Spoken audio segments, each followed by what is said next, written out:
ಬಹಳ ಪ್ರತಿಷ್ಠಾ ಜರಗಲಾಗಿದೆ. ಲಯನ್ ಕುಮಾರ್ ಏನಿಲ್ಲ ಮಾತಾಡು.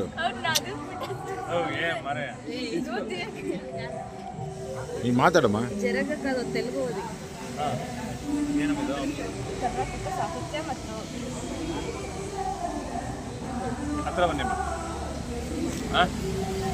ಸಮಸ್ತ ಕನ್ನಡಿಗರೇ ನಮಸ್ಕಾರ. ನಾನು ನಿಮ್ಮ ಪ್ರೀತಿಯ ಲಯನ್ ಕುಮಾರ್, SVG ಕಾಲೇಜಿನ ವಿದ್ಯಾರ್ಥಿ.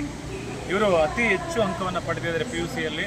ಇವರನ್ನು ಕನ್ನಡ ಸಾಹಿತ್ಯ ಪರಿಷತ್ ವತಿಯಿಂದ ಹಾಗೂ ನೋಡಿ ಒಂದು ಸರ್ಟಿಫಿಕೇಟು, ಪ್ರತಿಭಾ ಪುರಸ್ಕಾರ ಪ್ರಶಸ್ತಿಯನ್ನು ಕೊಟ್ಟಿದ್ದಾರೆ, ಹಾಗೆ ಒಂದು ಮೊಮೆಂಟನ್ನು ಕೂಡ ಕೊಟ್ಟಿದ್ದಾರೆ. ಇವರಿಗೆ ಅತಿ ಹೆಚ್ಚು ಅಂಕವನ್ನು ಪಡೆದಿದ್ದಾರೆ. ಇವ್ರನ್ನ ಗುರುತಿಸೋದು ಯಾರು ಇರಲಿಲ್ಲ.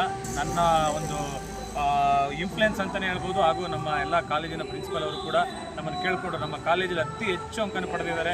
ಬಡ ವಿದ್ಯಾರ್ಥಿ ಆಗ್ಬೋದು, ಎಷ್ಟೋ ಜನ ತಂದೆ ಇರಲ್ಲ ತಾಯಿ ಇರಲ್ಲ ಅಂತ ವಿದ್ಯಾರ್ಥಿಗಳು ಇವತ್ತು ಬೇರೆ ಲೆವೆಲಲ್ಲಿ ಬೆಳೆದಿದ್ದಾರೆ. ಈ ಒಂದು ವಿದ್ಯಾರ್ಥಿ ಮೂಲಕವಾಗಿ ನಾನು ಹೇಳೋದು, ಪ್ರತಿಯೊಂದು ವಿದ್ಯಾರ್ಥಿಗಳಿಗೆ ಹೇಳೋದು ನಾನು ಇಷ್ಟೇ, ಕಷ್ಟನೋ ಸುಖನೋ ನಿಮ್ಮ ತಂದೆ ತಾಯಿಗಳಿಗೆ ಗೌರವ ಕೊಡ್ರಿ, ನಿಮ್ಮ ತಂದೆ ತಾಯಿ ಮಾತನ್ನು ಕೇಳಿರಿ. ಕರ್ನಾಟಕದಲ್ಲಿ ನಮ್ಮ ಕನ್ನಡಿಗರ ಮಕ್ಕಳು ಅತಿ ಹೆಚ್ಚು ಅಂಕವನ್ನು ಪಡೆದಿದ್ದಾರೆ. ಅದು ಎಲ್ರಿಗೂ ಧನ್ಯವಾದಗಳು. ಇದೇ ಥರ ನಿರಂತರವಾದ ಸೇವೆಯನ್ನು ಮಾಡಿ ನಿಮ್ಮ ತಂದೆ ತಾಯಿಗಳಿಗೆ ಈ ಥರ ಹೆಸರು ತಗೊಬಂದಿಡಿ. ಧನ್ಯವಾದಗಳು.